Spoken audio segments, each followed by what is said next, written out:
Minecraft Dungeons has a mechanic in the game called souls, and I've got a couple items down here, Soul Healer, as well as this item next to a Corrupted Beacon that require souls, 2 artifacts that require souls in order to operate those items.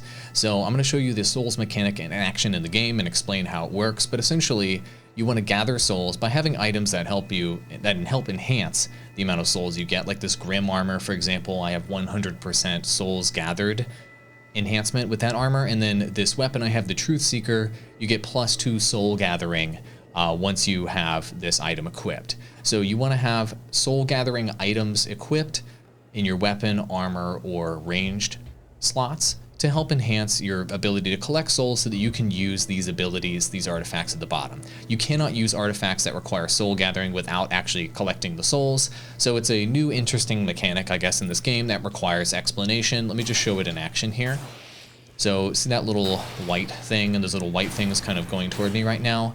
Those are souls, and as you'll see, I have the little bar there below my artifacts in the bottom left-hand corner.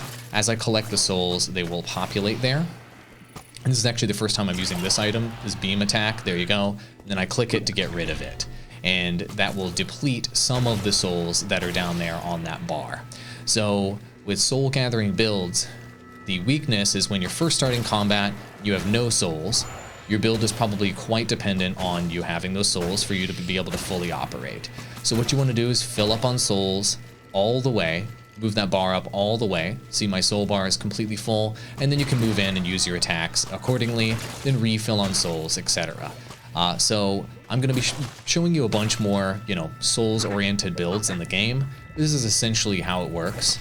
And so if you do a soul gathering build, you probably want most of your artifacts, 2 of your artifacts, maybe all 3, to be souls related artifacts, so you can just basically completely centralize your build around the efficient collection of souls and then actively using your abilities accordingly. The problem with souls is that sometimes you can get into situations where you'll have to use your souls to do damage, for example, like my damaging ability, and then I won't have enough souls to actually use my heal after that, which is my X ability right here.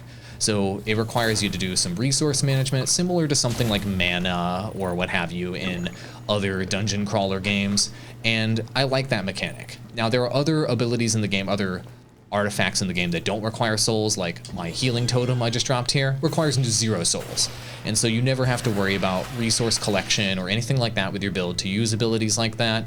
And so it's up to you whether you want to have to deal with those mechanics or not. But these triggerable abilities I've noticed so far, I mean, I'm 2 levels away from completing all of the content of the game, are incredibly powerful. I'm going to go ahead and go into the Fiery Forge now. You guys enjoy your time in Minecraft Dungeons, and be sure to subscribe to my YouTube channel for more guide videos like this explaining the different mechanics in the game. Adios amigos, and happy looting.